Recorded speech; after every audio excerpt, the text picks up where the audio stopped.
Hello, welcome. Welcome to you all. It is such an honor for me to be speaking to you today in this sacred space.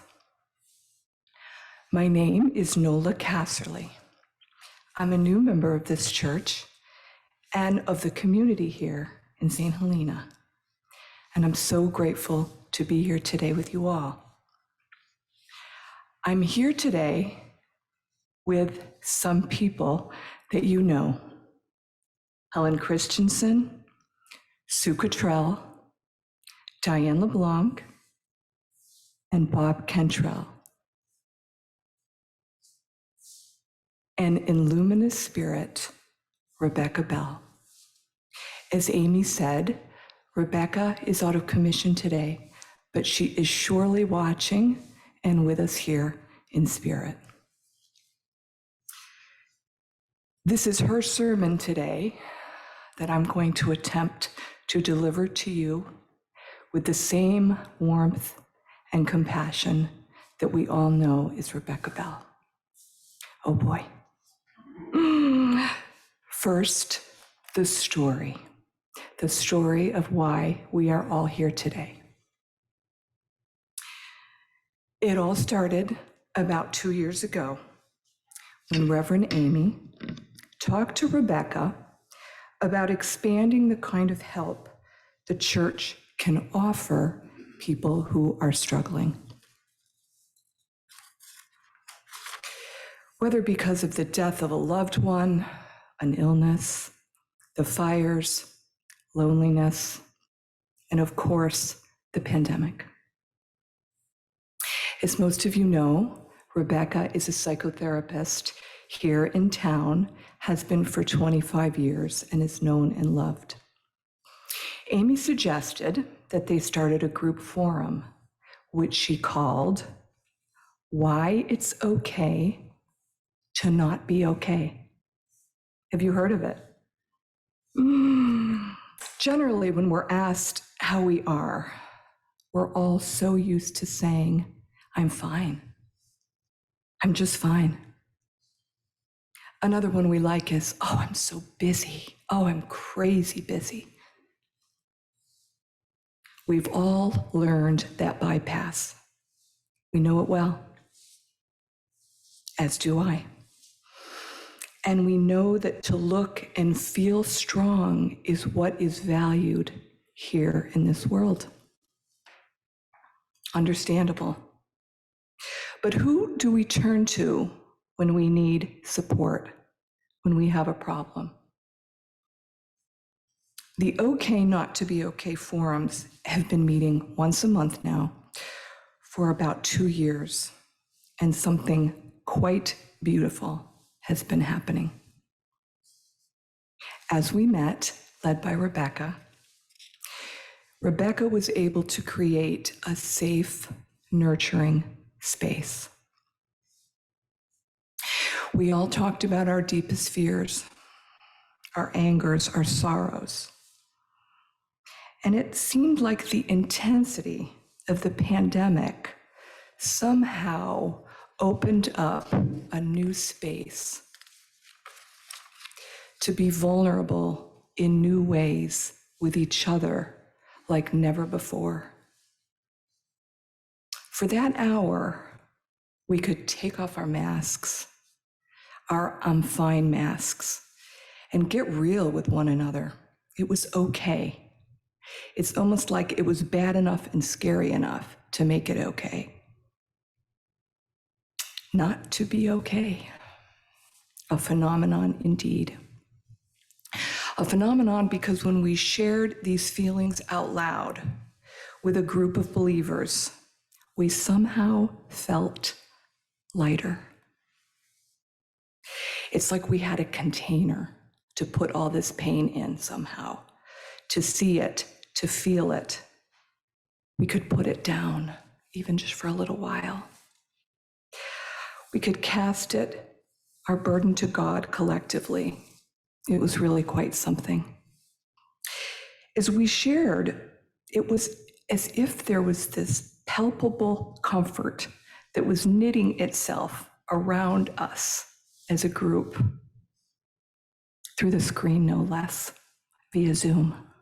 And we all knew and felt the presence of God's grace.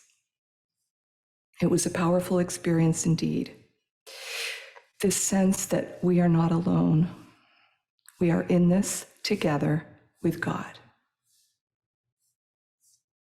So Anne and Amy asked Rebecca if there was a way she could expand this forum even further to include the whole congregation. And that is the story of why I stand here today with these beautiful people. So Rebecca got busy and she reached out to the listeners that she knew in our faith family. She assembled a team, those of who share her gift of listening. And we are here today. We are calling it the Grace Center, a sacred space for hope and healing. It isn't therapy that we are attempting. It is a community support system, a place where you can be confidentially heard, a place where you can feel no longer alone in your struggle. I want to share a little bit about each one of us here, the listeners, and what they have been inspired to share as part of the center. Helen Christensen, dear Helen, who has been supporting so many of you here with comfort, counsel, and prayer. I've heard this from so many here, and I'm new here, that Helen's healing and her numinous connection to the Holy Spirit will go down in the legacy of this church. Helen will hold the physical sacred space here in her office. Look for the sign on her door and know that you can reach out to Helen for heartfelt listening and prayer anytime.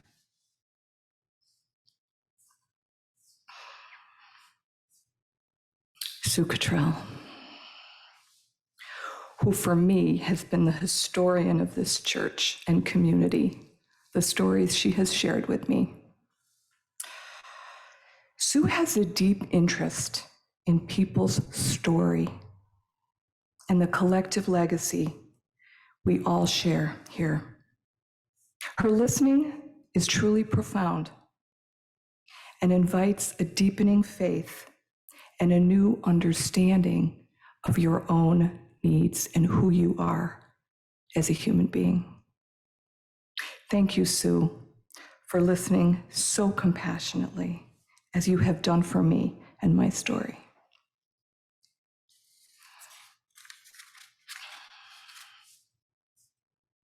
Diane LeBlanc is here and worked with Rebecca, is the medical director of the Alcohol and Chemical Rehab Unit at St. Helena Hospital.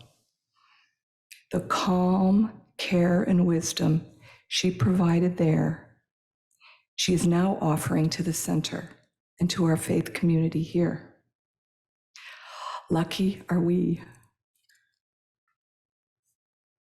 Bob Kentrell, now the junior warden here at Grace, is both a remarkable coach for track and also a published author. His book, The Fall of My Life, is a beautifully written account of how he survived the financial collapse of 2008 and then recreated himself. In addition to listening, he will be organizing Big Bad Bob's Bodacious Boys Book Club. I said it. And it's not just another Grace small group Bible study, mind you, no.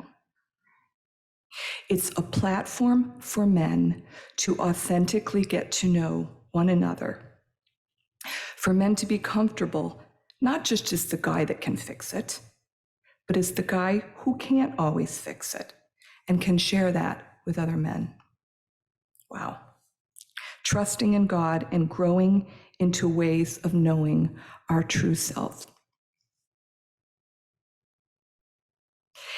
And myself, Nola Casserly, I work as a psychotherapist here in town, and I specialize in breaking the legacy patterns of broken attachment and trauma.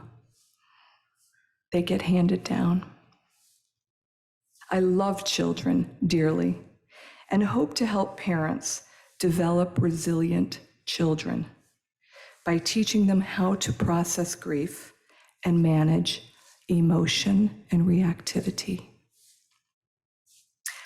I will be offering my Conscious Parenting series hopefully this fall. More on that to come.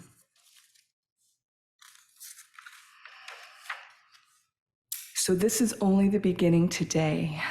And if you sit there feeling, I could be a listener, we ask for you to join us in this effort. We need you. The mission of the center is prayerfully unfolding, and we trust in the Spirit's guidance moment by moment in its formation. So, available to you all today, we are launching the center's hotline at 707-968-7175. This number will be on the church's website for your use, and we will have flyers outside for you to pick up. We'll also all be there to answer any questions you might have after the service. And to close here in Rebecca's words, knowing in our hearts and our souls that we are loved, truly loved, and that we can walk in love as Jesus said, changes the way the sun dapples on the tree, changes the way we feel hugging a friend or a pet, changes the way we feel standing in line at Safeway. Being filled with love changes everything. And as Sue likes to quote Ram Dass, at the end of the day, we're all just walking each other home. We invite you all to walk in love with us here at Grace.